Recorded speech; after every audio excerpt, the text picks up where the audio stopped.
함께 읽겠습니다.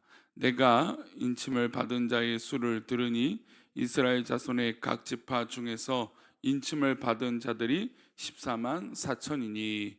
아멘. 기도하겠습니다.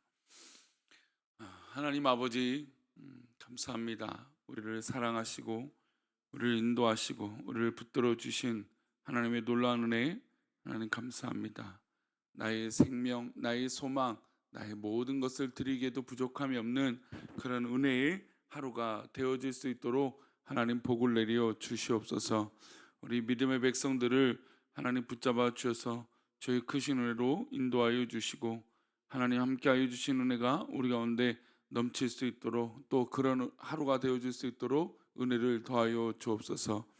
이 시간 하나님 앞에 드려지는 1,000번째 예물들과 또 범사에 감사하여 드려진 예물을 기뻐 받아 주옵시고, 말씀을 나눌 때에 주님 우리와 함께 하셔서 우리에게 힘 주시고 은혜 내려 주옵소서.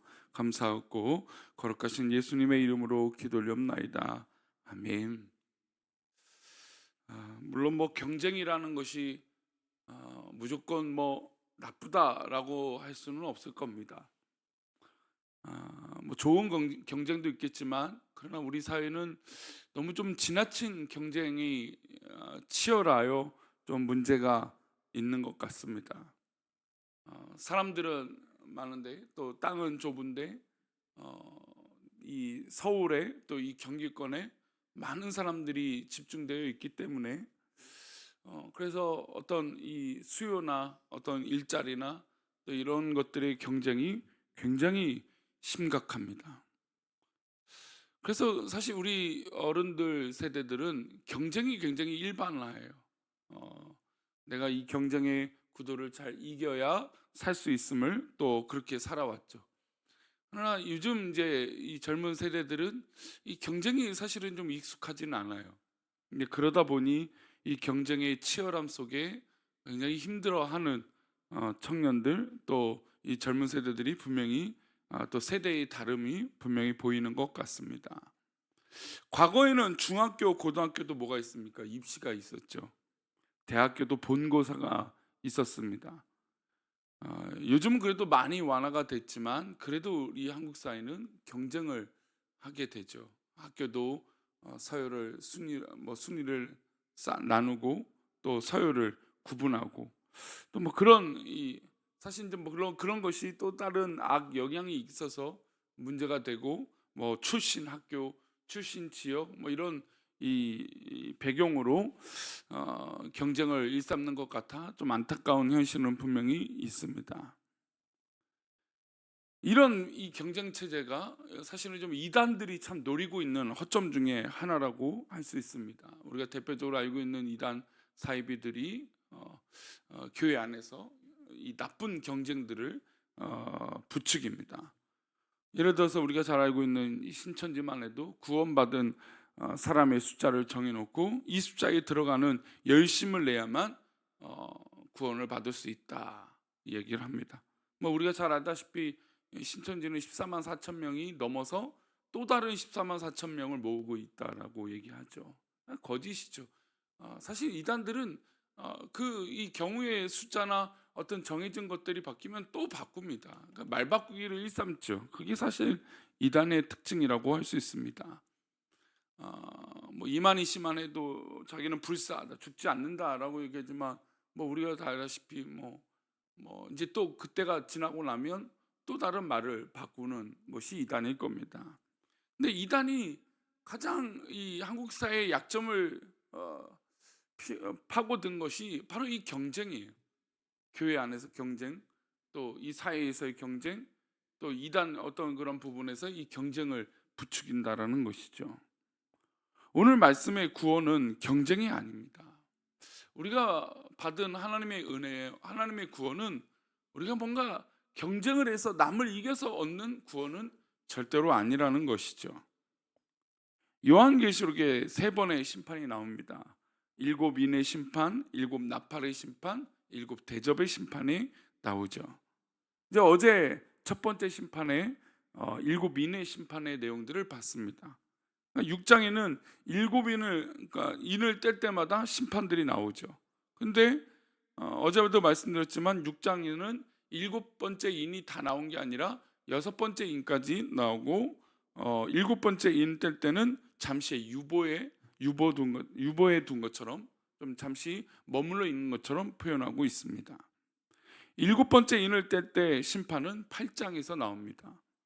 그럼 하나님 왜 그렇게 하셨을까? 이유는 사람들이 이 심판을 거듭할수록 하나님은 심판을 빨리 해야겠다, 야 너희들을 다 심판해야겠다, 이것이 아니라 하나님은 기다리고 계시고 우리를 사랑하셔서 회개할 시간들을 허락하신다는 겁니다. 7번째 인의 심판을 앞둔 7장의 인침을 받은 숫자를 말씀하고 있어요. 우리 4절입니다. 함께 읽겠습니다. 내가 인침을 받은 자의 수를 들으니 이스라엘 자손의 각 지파 중에서 인침을 받은 자들의 14만 4천인. 그러니까 하나님의 어떤 이 선택하심을 받은 숫자가 를 14만 4천이라고 말하고 있어요. 그런데 우리는 이 숫자를 어떻게 받아들이냐 이거예요. 사실은 이 얘기는 이 성경을 읽을 때마다 자주 말씀드립니다. 그런데도 불구하고 이 숫자가 중요하게 계속해서 반복적으로 좀 말씀을 들은 부분도 있습니다. 이 숫자는 우리가 문자 그대로 받아들여야지 않아야 된다는 것을 누누이 말씀을 드렸죠. 그렇다면 다른 의미가 뭘까요? 과거부터 오늘날 이단이 종말론도 포함한 이 이단들은, 이 잘못된 이단들은 14만 4천을 문자 그대로 받아들입니다. 그런데 이상하지 않습니까? 종말에 구원받은 사람의 수가 14만 4천 명밖에 없다고 한다면 성경은 기준을 제시해야 됩니다. 그러니까 공평하신 하나님이시고 우리를 사랑하신 하나님인데 14만 4천 명밖에 없다면 저는 하나님의 구원이, 하나님의 능력이 너무나 제한됐다라고 판단되어지는 거예요. 그러니까 과거의 숫자가 14만 4천 명이라고 하면 커 보일 수도 있을 거예요. 그러나 전능하신 하나님이 과거의 숫자에만 머물러 계시는 분이 아니라는 것이죠. 지금 인구가 60억, 70억 이렇게 되는데 14만 4천은 만분의 1, 10만 분의 1도 안 되는 거예요. 그게 지금 현 시대잖아요. 그러면 현 시대에 그렇게밖에 하나님 구원하지 않으신다? 그러면 하나님의 능력을 이 14만 4천으로 너무나 제한되고 있다라는 것이죠. 그러니까 하나님을 너무나 과소하게 만들어버리는 것이죠. 게다가 만약에 14만 4천이 정해진 거라면 이 납득할 만한 하나님의 구원에 이 기준이 있어야 돼요. 그러니까 서론에 말씀드린 대로 우리가 경쟁을 하잖아요. 그러니까 이단들이 말하는 그 14만 4천에 들기 위해서 어떤 그런 이 구원의 이 기준에 합당한 기준들이 있어야 돼요. 뭘 해야 되고 어떻게 해야 되고. 그래서 이단들이 노리는 게 뭡니까? 더 열심히 내라고 하죠. 재산을 팔아라, 뭘 해라, 그래야 구원을 얻는다, 그래야 14만 4천에 들어간다 라고 하는 것이죠. 그러나 하나님은 방법들은 그것이 아닌 것이죠. 이단들이 말하는 이 숫자를 그대로 표현하는 것은 잘못된 것입니다. 틀린 것이죠. 또 하나의 결정적인 이유는 예수 그리스도의 보혈의 능력이에요. 예수님의 보혈의 능력이 14만 4천밖에 안 된다면 그 유효한 숫자가 14만 4천 명이라면 예수 그리스도의 십자가의 보혈의 능력은 너무나 제한된 것이죠. 우리가 믿고 있는 예수님은 그렇다면 전능하신 분이라고 할 수 있을까요? 그렇지 않죠. 14만 4천밖에 안 되니까. 우리가 믿고 의지하는 하나님의 아들 예수 그리스도의 능력은 이 세상 종말까지 모든 그리스도인들을 표현하고 있습니다. 그런데 이단들은 여전히 이 숫자가 문자 그대로의 숫자라고 주장해요. 그들은 한 걸음 더 나아갑니다. 14만 4천에 들어오기 위해서 열심을 내야 된다. 그들은 열심의 표시로 당연히 뭘 얘기합니까? 물질을 요구하죠. 그래서 사실 이제 교회가 이단과 사이비의 이 경계선은 이 사적 물질을 요구하느냐, 하나님의 영광을 위해서 물질을 요구하느냐, 이 차이라고 저는 생각이 들어요. 그러니까 이 이단의 수장을 위해서 물질을 바친다? 이건 말 그대로 이단인 거죠. 그러나 하나님의 영광을 위해서 헌신한다. 이거는 다른 문제예요. 근데 이단들은 사적 물질의 요구를 하고 있다라는 것이죠. 돈을 가져오라고 합니다. 순종을 강요합니다. 자신들이 말하는 것이 불합리한 줄 뻔히 알면서도 구원을 위한 충족한 조건들을 맞추라고 얘기하고 있죠. 이단에 미혹된 사람들은 이 방식에 끌려다니는 거예요. 그래서 못 빠져나오는 거죠. 계속해서 그것을 맞춰서 살아야 되니까. 그렇다면 14만 4천을 우리는 어떻게 해석하고 어떻게 이해해야 될까요? 우리 9절과 10절을 볼까요? 함께 읽겠습니다. 이 일 후에 내가 보니 아무도 능히 셀 수 없는 큰 무리가 나와 흰 옷을 입고 손에 종려가지를 들고 보좌 앞에 앞과 어린 양 앞에 서서 큰 소리로 외쳐 이르되 구원하심이 보좌에 앉으신 우리 하나님과 어린 양에게 있도다 하니. 아무도 능히 셀 수 없는 큰 무리, 이게 과연 14만 4천일까요? 방금 우리가 14만 4천이라고 하는 숫자가 나와 있는데 지금 이 천국의 이 백성들이 아무도 능히 셀 수 없는 큰 무리가 나와 흰옷을 입고 종려가지를 들고 보좌 앞에 서 있다라고. 그러니까 이미 천국에 아무도 셀 수 없는 이 사람들이 있다라는 거예요. 그러면 이 숫자가 과연 14만 4천일까요? 그건 당연히 아닌 것을 알게 되죠. 14만 4천이라면 셀 수 있어요. 뭐 큰 숫자긴 해요. 당연히 뭐 우리나라 따지면 주 경기장 뭐 한 3배, 4배 사람들이 모여 있는 거니까 엄청나게 많은 숫자죠. 그러나 여러분, 우리 하나 뭐 이 대도시의 숫자도 안 돼요. 14만 4천은.